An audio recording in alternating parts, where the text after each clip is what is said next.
Assalamualaikum everyone. This is me Sidra Mahmood from Koru Consultants and I welcome you all to our channel The Credible Advice. हमारे तमाम viewers जो हमें follow कर रहे हैं काफ़ी अरसे से वो ये बात जानते होंगे कि हमारी पूरी कोशिश होती है, हमारी टीम के एफर्ट्स होते हैं और हमारा पूरा ये स्टांस होता है कि जब जब कोई नया प्रोग्राम लॉन्च होता है किसी भी कंट्री का जिसका वीज़ा रेशो अच्छा होता है, जिसका सक्सेस रेशो अच्छा होता है, वो हम आपके साथ शेयर करें। हम उस पर वर्किंग करते हैं अपनी और फिर आपके साथ शेयर करते हैं, प्रोग्राम को ऑफिशियली स्टार्ट करते हैं। बिल्कुल उसी तरीके से आज भी इस वीडियो में आप वही देखेंगे कि हम आपसे एक ऐसा प्रोग्राम डिस्कस करने वाले हैं क्योंकि बहुत से हमारे ऐसे क्लाइंट्स हैं जो कि हमें EB2 NIW अल्हम्दुलिल्लाह जिसके हम पायनियर्स हैं पाकिस्तान में, उसकी वजह से हमें जानते हैं, हमारी सक्सेस स्टोरीज की जो EB2 की हैं उनकी वजह से हमें जानते हैं। तो उनका क्वेश्चन कंसर्न होता है कि आप लोग EB2 की ही तरह कोई और प्रोग्राम पे वर्किंग क्यों नहीं करते जिसमें सारे फीचर्स उसी तरीके से हों जैसे EB2 में है, ईजी अप्लाई कर सकते हो, कोई सच हार्ड फास्ट क्राइटेरिया ना हो। तो आज की जो वीडियो है वो उन तमाम लोगों के लिए है जो कि USA के अलावा भी ऑप्शंस देखना चाहते हैं और स्पेशली वो EB2 जैसा ऑप्शन देखना चाहते हैं।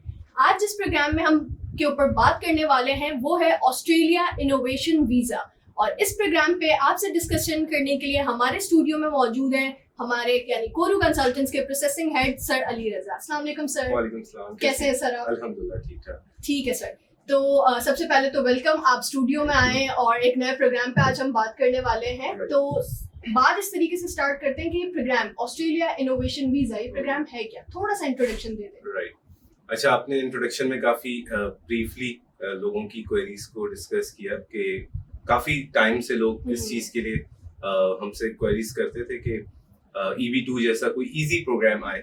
ऑब्वियसली जब बैक इन 2021 पाकिस्तान में हमने EB2 स्टार्ट किया उस वक्त भी लोगों को उसकी जो रिक्वायरमेंट थी लोग यकीन नहीं करते थे कि without IELTS point system, bank statement, age limitation कोई नहीं है, जॉब लेबर सर्टिफिकेशन, इस तरह की कोई चीज नहीं है, तो ये इस तरीके का प्रोग्राम कैसे आ सकता है।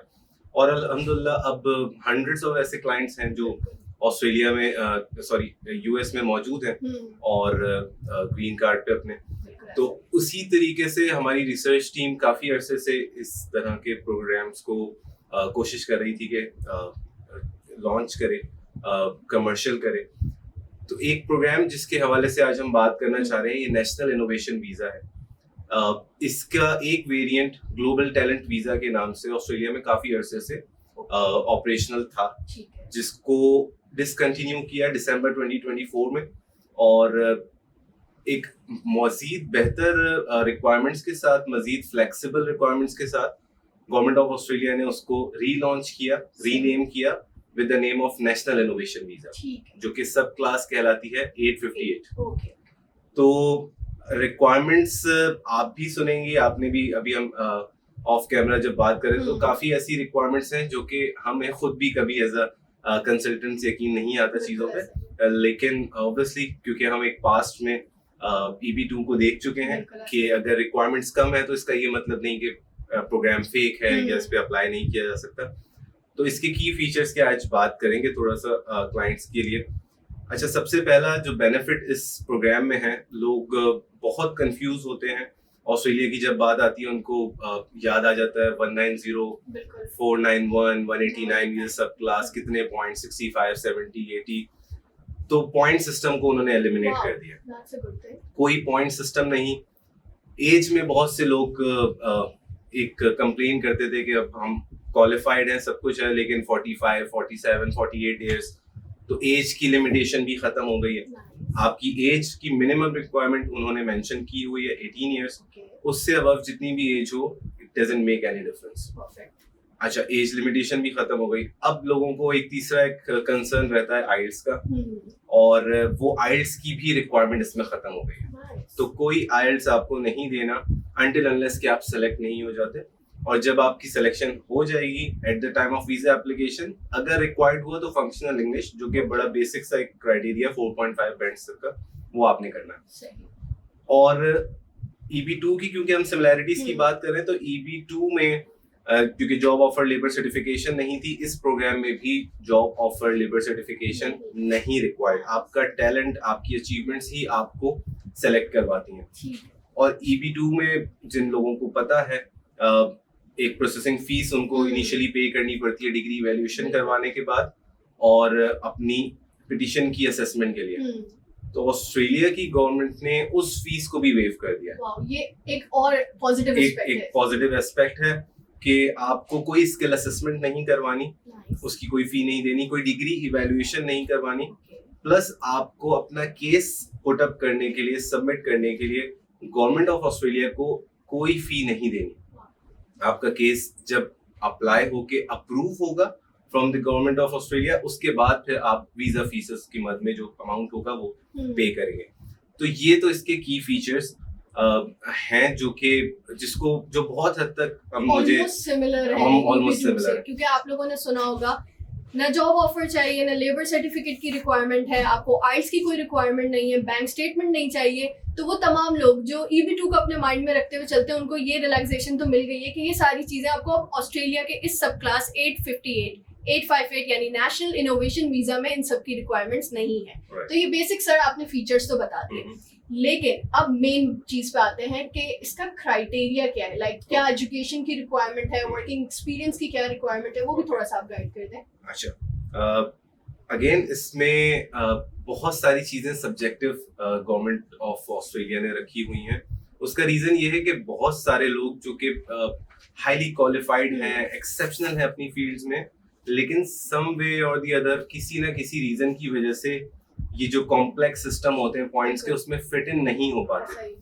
तो इस बार उन्होंने क्या किया है कि किसी भी तरह की limitation in terms of education सही। And in terms of number of years experience नहीं रखी है। Okay. लेट्स से कि एक एथलीट है, ठीक है, अब उनके पास क्वालिफिकेशन नहीं है बट वो अपनी फील्ड में एक्सेप्शनल है, बिल्कुल ऐसे ही है। अवार्ड विनर है, कोई आर्टिस्ट है, तो उनके लिए रिक्वायरमेंट्स खत्म हो गई। Wow. अब उनके पास अगर हाई स्कूल क्वालिफिकेशन हो तो वो भी एक्सेप्टेबल है। ठीक है। सिमिलरली जब हम नंबर ऑफ इयर्स एक्सपीरियंस की बात करते हैं तो आपने बहुत सारे केसेस ऐसे देखे होंगे कि जो क्लाइंट है PhDs, डबल PhDs, तो उनको रेगुलर जिस तरीके से जॉब एक्सपीरियंसेस है उसका मौका नहीं मिलता। वो बड़ा अपने करियर में रिसर्चेस के ऊपर मसरूफ होते हैं। बिल्कुल। तो अगर आपके पास नंबर ऑफ एक्सपीरियंस नहीं है तो उसको भी उन्होंने उसमें वेव कर दिया है। अगर आपके पास 6 महीने का एक्सपीरियंस है या 10 साल का एक्सपीरियंस है, डजंट मेक एनी ठीक है। डिफरेंस। तो क्वालिफिकेशन वाइज इसको सम अप ऐसे करते हैं कि ये सब्जेक्टिव पार्ट है। जब क्लाइंट्स हमसे क्वेरी करेंगे तो इसमें जो प्रायोरिटीज हैं जो गवर्नमेंट ऑफ ऑस्ट्रेलिया ने रखी हैं, तो क्योंकि काउंसलर्स हमारे पास मौजूद हैं, वो उसको असेस करके बताते हैं, तो उनकी एलिजिबिलिटी हम चेक करेंगे। बिल्कुल ऐसे। और कोई भी ये सोच के अप्लाई करने से पीछे ना रहे कि मेरी क्वालिफिकेशन कम है या नंबर ऑफ एक्सपीरियंस कम है, वो कांटेक्ट करेंगे तो ऑब्वियसली हम असेस करके बता सकते हैं। बहुत सारे ऐसे केसेस होंगे जिसमें क्वालिफिकेशन कम हो या एक्सपीरियंस कम हो, वो फिर भी एलिजिबल हो जाए। ठीक है। तो जैसे कि सर ने बताया, जब हम क्राइटेरिया एजुकेशन वगैरह की बात करते हैं तो वो सब्जेक्टिव चीज है। लाइक उन्होंने एक एग्जैक्ट बता नहीं दिया कि इतने इयर्स ऑफ एजुकेशन की हमें रिक्वायरमेंट है या इतने years of education experience compulsory है। तो आप अपनी प्रोफाइल की इवैल्यूएशन बिल्कुल रिलैक्स होकर हमसे करवा सकते हैं। वी आर द काउंसलर्स, बिल्कुल हम आपकी प्रोफाइल इवैल्यूएट करके आपको सारी चीजें गाइड कर रहे होंगे। अच्छा सर, जब हम सब क्लास 189, 190, 491 की बात करते हैं तो सबसे पहले एक चीज हम लोग जरूर चेक करते हैं कि ऑक्यूपेशन इन डिमांड है या नहीं है, या किन फील्ड्स के लोग अप्लाई कर सकते हैं। तो क्या यही चीज इसमें भी है? इसमें काइंड ऑफ इस तरह की कुछ रिक्वायरमेंट है, लेकिन इसमें इन्होंने ऑक्यूपेशंस के बजाय सेक्टर्स को मेंशन कर दिया। अब हर एक सेक्टर में एक मल्टीपल ऑक्यूपेशंस फॉल करते हैं, जिसकी वजह से आपके पास एक इनफाइनाइट एक लिस्ट बन जाती है। वो कोई भी हो सकते हैं, हेल्थ सेक्टर से रिलेटेड, एजुकेशन सेक्टर से रिलेटेड, आपका टेक्नोलॉजी सेक्टर से रिलेटेड, इंजीनियरिंग सेक्टर से रिलेटेड। तो वो जो ऑक्यूपेशन स्पेसिफिक था विद द ऑक्यूपेशन कोड, तो उससे मैच करना, वो सारी चीजें, वो स्किल असेसमेंट के लिए लोग बड़ा परेशान हुआ करते थे। तो वो रिक्वायरमेंट खत्म करके सेक्टर्स के नाम मेंशन किए हैं। वो सेक्टर्स में जो लोग फॉल करेंगे वो बिल्कुल इजीली अप्लाई करें। और जब आप ये देखें, इनकरेजिंग पार्ट ये है कि जब आपसे गवर्नमेंट कोई फी चार्ज नहीं कर रही तो आपको तो फिर सोचना इतना चाहिए नहीं। आप अपनी अगर स्किल्स पे, अपनी अचीवमेंट्स पे, एबिलिटीज के ऊपर आप अगर ट्रस्ट इतना करते हैं तो why not try. right for this Exactly. program, exactly तो ऐसा ही। ये एक रिक्वायरमेंट थी जिसके हमने डिस्कस किया। तो इसमें ऐसा नहीं है कि हमें एग्जैक्टली क्लाइंट को बताना पड़ेगा कि ये हमारे पास इतनी जो है वो क्वालिफिकेशन की रिक्वायरमेंट है, इतना एक्सपीरियंस है। हर कोई अपनी अपनी फील्ड के हिसाब से चूज कर सकता है और हर किसी की जो सेक्टर्स हैं वो बड़े कैटेगोरिकली बड़े डिफाइंड है। इस पे हम अभी आगे चल के बात करें। ठीक है, परफेक्ट हो गया। अब आते हैं सबसे मेन क्वेश्चन पे, Yes. जो लोगों का कंसर्न होता है, प्रोसेसिंग टाइम। ऐसा तो नहीं है कि बाकी प्रोग्राम्स की तरह 4 साल लग रहे हैं, 5 साल लग रहे हैं, फिर जाके आपको वीजा मिलता है। इसका प्रोसेसिंग टाइम कितना है? इसका प्रोसेसिंग टाइम भी बाकी रिक्वायरमेंट जैसे ऑब्वियसली शॉकिंग थी लोगों के लिए, सरप्राइजिंग थी बिल्कुल। आई मस्ट से, तो वो उसी तरीके से इसका प्रोसेसिंग टाइम भी उतना ही सरप्राइजिंग है। आपका केस 6 to 8 months में कंप्लीट हो जाता है ओके, दैट्स और ये आज की रिक्वायरमेंट है। लोग शिकायत ये करते हैं नॉर्मली हमारे काउंसलर्स के ऊपर, ये बहुत बात आती है कि आपसे जब इनिशियली हमारी डिस्कशन हुई थी तो पॉइंट जो प्रोसेसिंग टाइम था वो डिफरेंट था, अब ये बढ़ गया है। तो डेफिनेटली जो लोग अर्ली बर्ड्स होते हैं उनको हमेशा बेनिफिट होता है। आज इस प्रोग्राम की शायद इतनी ज्यादा अवेयरनेस लोगों को नहीं होगी, बट विद टाइम जितनी होती रहेगी और उतना प्रोसेसिंग टाइम इंक्रीज होता रहेगा। बिल्कुल ऐसा ही है। तो जब रिक्वायरमेंट बढ़ती है, उनका बैकलॉग बढ़ता है, तो ये किसी काउंसलर के, किसी कंसल्टेंट के कंट्रोल में नहीं है कि प्रोसेसिंग टाइम बढ़ जाए। आज की डेट में जो अप्लाई करेगा उसको 6 to 8 months में जवाब आ जाएगा। और अगर किसी कैंडिडेट के पास किसी स्टेट की, ऑस्ट्रेलिया की 8 स्टेट्स हैं, अगर उनमें से किसी स्टेट की नॉमिनेशन है तो उसका प्रोसेसिंग टाइम और 2 से 3 महीने कम हो जाएगा, यानी 4 to 6 months। तो ये प्रोसेसिंग टाइम है इस वक्त। तो वो तमाम लोग जो कोई ऐसा प्रोग्राम चाहते हैं जिसका क्राइटेरिया मिनिमम हो, बहुत लीस्ट क्राइटेरिया हो, बहुत इजी हो अप्लाई करना, प्रोसेसिंग टाइम कम हो, तो उनके लिए तो एक बहुत अच्छा ऑप्शन है कि आपको बहुत सर्टेन क्राइटेरिया पे फॉलो करना है, बहुत लिमिटेड है, और उसके बाद you are good to go. 6 to 8 months में आपका प्रोसेस पूरा कंप्लीट हो जाएगा। लेकिन उसके बाद भी ऑब्वियसली एक क्वेश्चन आता है कि सक्सेस रेशियो, इस प्रोग्राम का वीजा रेशियो या सक्सेस रेशियो कितना है, क्या परसेंटेज है? ओके, अच्छा, इसमें क्योंकि ये चेंज हुआ नेशनल इनोवेशन वीजा में बैक इन 2024 दिसंबर, तो उसी वक्त से हमारी कुछ रिसर्च शुरू हो गई, हमारे कुछ टेस्ट केसेस थे जिसपे हमने काम किया, और अल्हम्दुलिल्लाह जितने हमने टेस्ट केसेस सबमिट किए थे, क्योंकि ऑब्वियसली असेसमेंट कंसल्टेंट की यहीं पे जरूरत क्लाइंट को महसूस होती है कि अप्लाई सिर्फ करना नहीं होता, उसकी बैक एंड असेसमेंट आपका काउंसलर कैसी कर रहा है, फिर आपका प्रोसेसिंग डिपार्टमेंट उसका केस किस तरीके से पुट अप कर रहा है। तो हमने जितने केसेस सबमिट किए, बिकॉज हम क्योंकि उनकी बहुत अच्छी असेसमेंट कर चुके थे, तो उन पे हमें रिजल्ट्स बहुत अच्छे मिले, मोर देन 90% मिले। लेकिन ऑफिशियली इसके स्टैट्स इसलिए अवेलेबल नहीं है बिकॉज अभी इसको 1 साल भी कंप्लीट नहीं हुआ। तो गवर्नमेंट ऑफ ऑस्ट्रेलिया पे अगर आप किसी वेबसाइट पे ढूंढना चाहेंगे कि हमें कोई ऑफिशियल स्टैट्स मिल जाए, तो वो अनफॉर्चुनेटली नहीं है। लेकिन क्योंकि क्राइटेरिया इतना वास्ट है, इतनी चीजें इसमें मौजूद हैं, और अगर आपने एक सही चॉइस की, एक बेहतर कंसल्टेंट का आपने चूज किया, अगर उसके थ्रू आप अप्लाई करते हैं, तो वो चांसेस ऑटोमेटिकली इंक्रीज हो जाएंगे। तो ये एक बेसिकली इसका प्रोसेसिंग टाइम और हमने जो इसका सक्सेस रेशियो है, वो अगेन दोनों ऐसी चीजें हैं जो अभी डिफरेंट है, आगे जाके चेंज होंगी। तो लोगों ने करना ये है कि अगर वो एलिजिबल अपने आप को समझते हैं तो वेट ना करें। बिल्कुल ऐसा है। ऑस्ट्रेलिया पे हम टेक्निकली 2012-13 से वर्किंग करते आ रहे हैं, और ऑस्ट्रेलिया की स्किल्ड इमिग्रेशन पे हमने बहुत काम किया, और जो उनका पीक टाइम था, गोल्डन टाइम था, वो सब हमने देखा। कोविड के बाद से वो थोड़ा सा कंजर्वेटिव हो गए थे अपनी इमिग्रेशन को लेके, और इवन हमारे पास जो क्लाइंट्स आया करते हैं तो हमारे काउंसलर्स अक्सर उनको ऑस्ट्रेलिया के प्रोग्राम्स जब समझाते हैं, और क्लाइंट्स थोड़ा सा घबराते हैं कि हम फॉल नहीं कर पाएंगे, क्राइटेरिया मुश्किल है, सारी चीजें। तो अब अगर आपको ऑप्शन मिला है तो आप बिल्कुल उस पर अप्लाई करें। और ऑस्ट्रेलिया की क्योंकि नॉलेज हमारे पास ज्यादा है, और उससे भी ज्यादा इम्पोर्टेंट चीज ये कि इसी से एक सिमिलर प्रोडक्ट पे हम ऑब्वियसली एज अ पायनियर काम कर चुके हैं। सबसे ज्यादा अचीवमेंट सक्सेस हमें इसी प्रोग्राम के थ्रू मिली है। So why not try this program as soon as possible, मैं तो ये कहूंगी।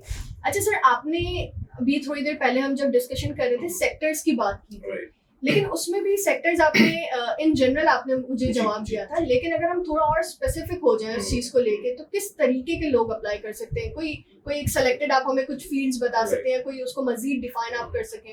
अच्छा, इसमें बहुत अच्छा आपने सवाल किया, और ये हमारी अभी ऑफ कैमरा भी डिस्कशन हो रही थी 4 प्रायोरिटीज उन्होंने डिफाइन की हैं। सही है। और टोटल, अच्छा ये भी मैं जरा क्लाइंट्स को क्लियर कर दूं कि पर ईयर जो सिलेक्शन क्राइटेरिया या कैप उन्होंने रखा है वो 4000 कैंडिडेट्स का है। और ये वर्ल्ड वाइड है? ये वर्ल्ड वाइड है। तो है। इसलिए भी हम अपने क्लाइंट्स को बार बार एम्फेसाइज इस चीज पे कर रहे हैं कि लेट ना करें अप्लाई करने में। आप जितना सोचते रहेंगे उतना दूसरे लोग आते हैं, अप्लाई करते हैं, रिक्वायरमेंट फुलफिल हो जाती है, फिर नेक्स्ट ईयर के आपको कैप का वेट करना पड़ेगा। एक तो ये चीज हो गई। गवर्नमेंट ऑफ ऑस्ट्रेलिया ने इसको 4 कैटेगरीज में डिफाइन किया है कि प्रायोरिटीज वो देंगे फर्स्ट नंबर पे उन लोगों को जो कि इंटरनेशनली रिकॉग्नाइज्ड अवार्ड विनर्स हैं। अब वो पाकिस्तान में हो सकता है 10, 12, 15, 20 लोग इस तरीके के हों, और कुछ हो सकता है इससे ज्यादा। तो अगर किसी को लगता है कि मेरे पास कोई ग्लोबल अवार्ड, इंटरनेशनल अवार्ड नहीं है, तो दिल छोटा ना करें, सेकंड कैटेगरी है उनके लिए। सेकंड प्रायोरिटी उन लोगों को मिलेगी जिनके पास गवर्नमेंट ऑफ ऑस्ट्रेलिया या किसी ऑस्ट्रेलियन नेशनल या सिटीजन या पीआर होल्डर या फिर फेडरल के अलावा नेशनल जो स्टेट गवर्नमेंट्स हैं उनमें से किसी की भी नॉमिनेशन अगर उनके पास है।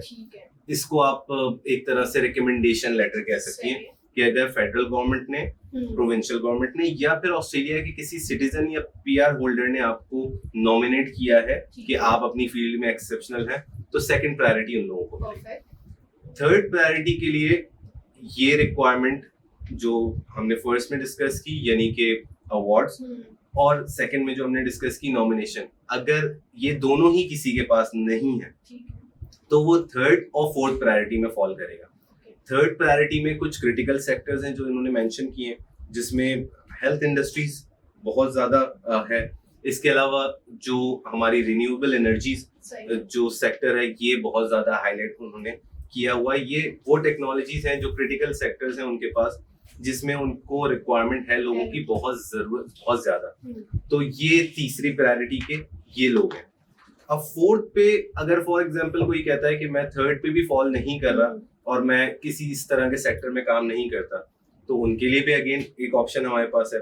अब जो फोर्थ प्रायोरिटी दी जाएगी वो उन लोगों को दी जाएगी जो कि एग्री फूड, एग्री टेक इन सेक्टर्स में से हों, डिफेंस सेक्टर से हो, उनका ताल्लुक एजुकेशन सेक्टर से हो। अब एजुकेशन सेक्टर एक बहुत वास्ट फील्ड है।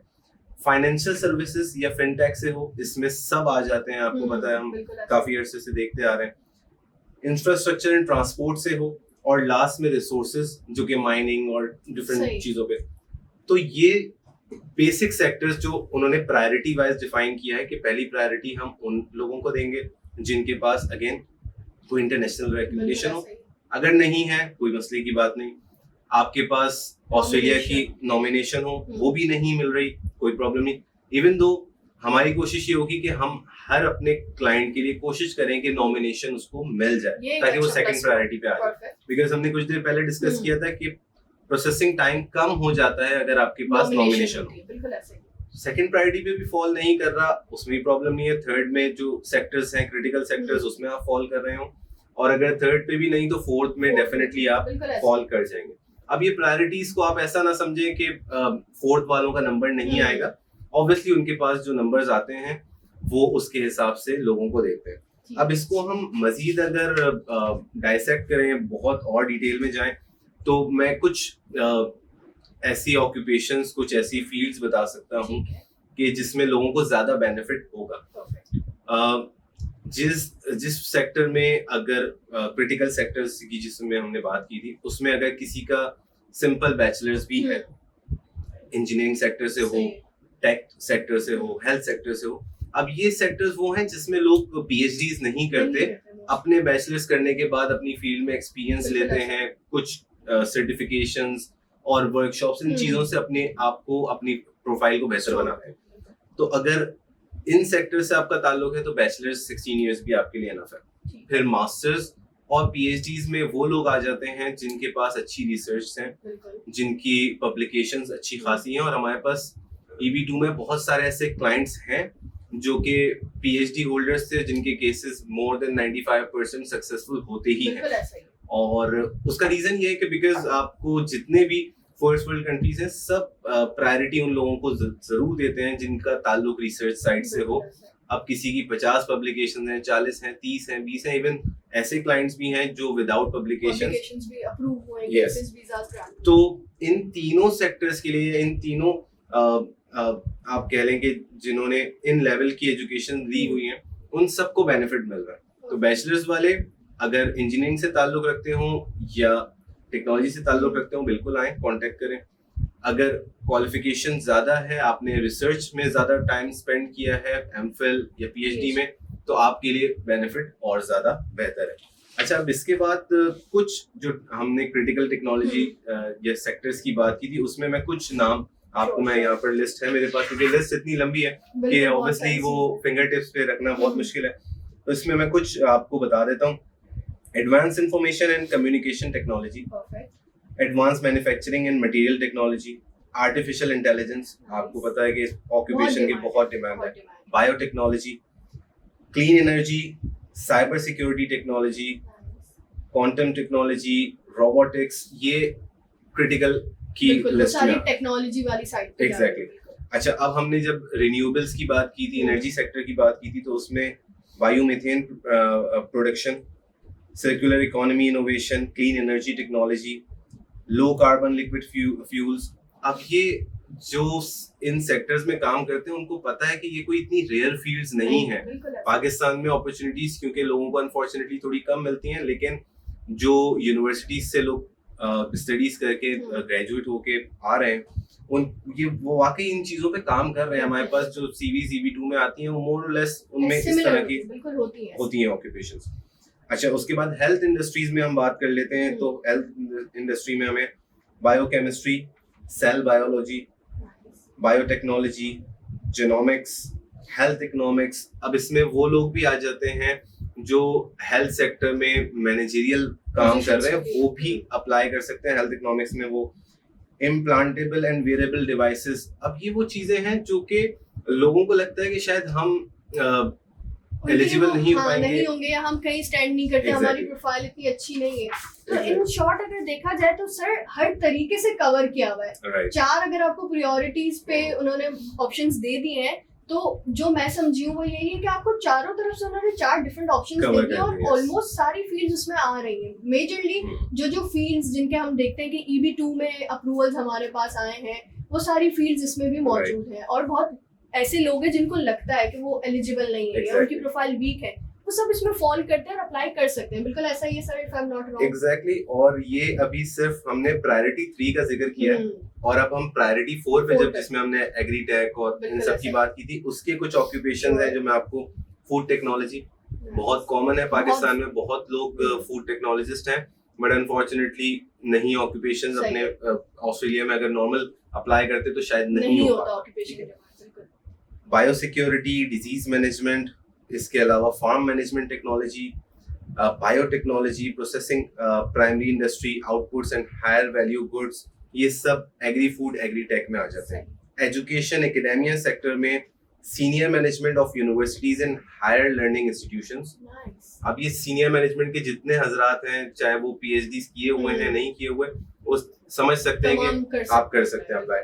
सीनियर एकेडमिक्स एंड रिसर्चर्स, ये भी अप्लाई कर सकते हैं। एजुकेशन सेक्टर की बात होगी, अब उसमें ऑब्वियसली रिसर्चर्स भी आ गए, लेक्चरर्स, असिस्टेंट प्रोफेसर सब आ गए। डिफेंस कैपेबिलिटीज में ऑब्वियसली इसमें इलेक्ट्रोमैग्नेटिक टेक्नोलॉजीज, स्पेस ऑब्जेक्ट्स, इस तरह की। और ये मैं सेक्टर्स बता रहा हूँ बाय द वे, इसमें आप ड्रॉप डाउन करेंगे तो बहुत सारी ऑक्यूपेशंस हैं, बहुत सारी फील्ड्स, बहुत सारे ऑक्यूपेशंस आ रहे होते हैं। ये तो मेजर सेक्टर है। इसको इन शॉर्ट अगर बात की जाए आगे सब डोमेन्स की, फील्ड्स की, तो वो मल्टीपल फील्ड्स आपको मिलती है उसमें। एग्जैक्टली। फाइनेंशियल सर्विसेज में, फिनटेक में बहुत बूम है इस वक्त पाकिस्तान में, क्योंकि हमने शिफ्ट किया है नॉर्मल कन्वेंशनल से फिनटेक की तरफ।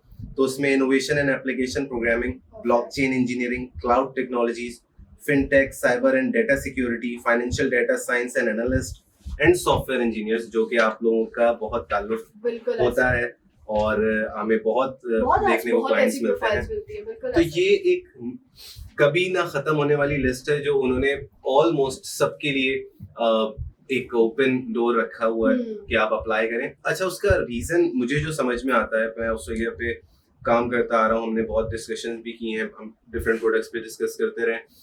तो ऑस्ट्रेलिया की कोशिश ये होती है कि ऑप्शन सबके लिए हों, क्योंकि इनकी जो स्किल्ड इमिग्रेशन की लिस्ट है उसमें भी 500-600 प्लस ऑक्यूपेशंस थे। अब इस बार भी उन्होंने वही अपनी रिवायत को कायम रखा है, ऑप्शन सबके लिए ओपन रखें। सिर्फ लोगों की अंडरस्टैंडिंग का एक इशू आता है कि वो उस प्रोग्राम को कॉम्प्लेक्स इतना समझते हैं या फिर बहुत इजी समझ लेते हैं और खुद से ट्राई करते हैं, और फिर डिफरेंट पोर्टल्स पे जाके, फोरम्स पे जाके जब थोड़े रिव्यूज उनको ऐसे मिलते हैं वो फिर अपना डिसहार्ट हो जाते रोक देते हैं और अपना इरादा चेंज हो जाता है। तो ये ना करें कम से कम। और जब हम फ्री कंसल्टेशन प्रोवाइड कर रहे हैं एज ए कंसल्टेंट, हमारे काउंसलर्स आपको टाइम दे रहे हैं कॉल्स पे भी, फेस टू फेस मीटिंग्स के लिए भी, गवर्नमेंट ऑफ ऑस्ट्रेलिया आपसे कोई चीज चार्ज नहीं कर रही, तो व्हाई नॉट। अब इस वक्त भी अगर कोई ट्राई ना करे तो इसके अलावा फिर क्या इससे ज्यादा आसान क्या प्रोडक्ट हो सकता है। तो हम हमेशा अपनी इमिग्रेशन इंडस्ट्री में हम हमारे साथ जब डिस्कशन होती हैं तो हम ये कहा करते थे कि EB2 से आसान प्रोडक्ट नहीं आ सकता। बिल्कुल ऐसा ही है। तो ये उस बात को थोड़ा सा निगेट कर रहा है ये प्रोग्राम, क्योंकि EB2 से पर्टिकुलरली, क्योंकि हाँ आप और मैं इस फील्ड में करते आ रहे हैं काम काफी अरसे से, तो हमें आइडिया है कि ये EB2 से कहीं ज्यादा आसान है जो इन्होंने इस वक्त। बिल्कुल। हाँ, अब ये नहीं कहा जा सकता कि 1.5 साल बाद 2 साल बाद कोई क्लाइंट इस वीडियो को देख के आए और एक्सपेक्ट करे कि वो सेम चीज होगी, तो डेफिनेटली वर्क रिक्वायरमेंट्स चेंज होती हैं, कंट्री की रिक्वायरमेंट चेंज हो जाती हैं। तो ये सिर्फ आपसे रिक्वेस्ट है तमाम देखने वालों से कि अगर आपने असेसमेंट करवानी है, डिसीजन लेना है, तो उसके ऊपर जल्दी डिसीजन लें। आपका पैसा सेव हो रहा है, टाइम सेव हो रहा है, आपको जल्दी प्रोसेस होके एक प्रोग्राम मिल रहा है। और लास्ट इसकी जो सबसे इम्पोर्टेंट चीज है कि ये नॉन इमिग्रेंट वीजा नहीं है। बिल्कुल ऐसा ही। It's a 5-year PR visa जो आपको मिलेगा। आप उसमें ट्रैवल कर सकते हैं, ऑस्ट्रेलिया से पाकिस्तान आए, पाकिस्तान से ऑस्ट्रेलिया जाएं। 5 साल में से सिर्फ 4 साल आपने ऑन एंड ऑफ भी अगर आप रहते हैं तो आपने अपना टाइम वहां कंप्लीट करना है, and you are eligible for the citizenship, Australian passport holder आप बन जाएंगे। ठीक है। तो डायरेक्ट PRशिप मिलने का मतलब ये कि आपके पास right to live, right to work, Medicare का एक्सेस, सारी चीजें, हर चीज, हर बेनिफिट मिल रहे हैं आपको। तो ये सब चीजें हैं और काफी हमने डिटेल में डिस्कस किया, और अगेन अभी भी बहुत सी चीजें शायद रह गई हों, और उस चीज के लिए हमारे पास फिर ऑप्शन है अगेन के काउंसलर्स हैं मौजूद, उनसे राब्ता करें। अच्छा सर, लास्ट क्वेश्चन की तरफ आते हैं। जैसे EB2 NIW में आप अपनी इमीडिएट फैमिली आपको एक कंपनी कर सकती है, यानी आपके स्पाउस और बच्चे। इस प्रोग्राम में भी क्योंकि इमिग्रेशन है तो ऑब्वियसली होगा, बट थोड़ा सा उसका भी एक्सप्लेन कर दें आप क्लाइंट्स को। उसमें भी इसने अनफॉर्चुनेटली या फॉर्चुनेटली EB2 को थोड़ा बीट किया है। वो किस तरीके से मैं बता देता हूँ अपने व्यूअर्स के लिए क्विकली कि फैमिली तो डेफिनेटली आप अपने साथ अकम्पनी करवा सकते हैं, आपकी स्पाउस और बच्चे। अब बच्चों की एज EB2 में हमें मिलती है, यानी US के सारे प्रोग्राम्स में अंडर 21, यहाँ पर आप अंडर 23 तक अपने बच्चों को साथ लेके जा सकते हैं। सर जहाँ तक मैं समझी हूँ एक अच्छी ही अपॉर्चुनिटी है EB2 के मुकाबले में। मैं ये नहीं कहूंगी कि EB2 से बहुत ज्यादा अच्छा है, ऑब्वियसली ऐसा नहीं है, लेकिन अगर कंपेयर करें तो इजी है, वीजा रेशो अच्छा है, प्रोसेसिंग टाइम कम है, फिर आपको जो आपकी फैमिली आपको कंपनी कर रही है उसमें आपको बेनिफिट मिल रहा है। तो बहुत सारी ऐसी चीजें जो EB2 से सिमिलर है और बहुत सारी ऐसी चीजें हैं जो उससे ज्यादा चीजें अच्छी मिल रही है, बेनिफिट ज्यादा है। Thank you so much sir, आप स्टूडियो में आए, हमें बहुत अच्छे से डिटेल में आपने सारी चीजें समझाई है।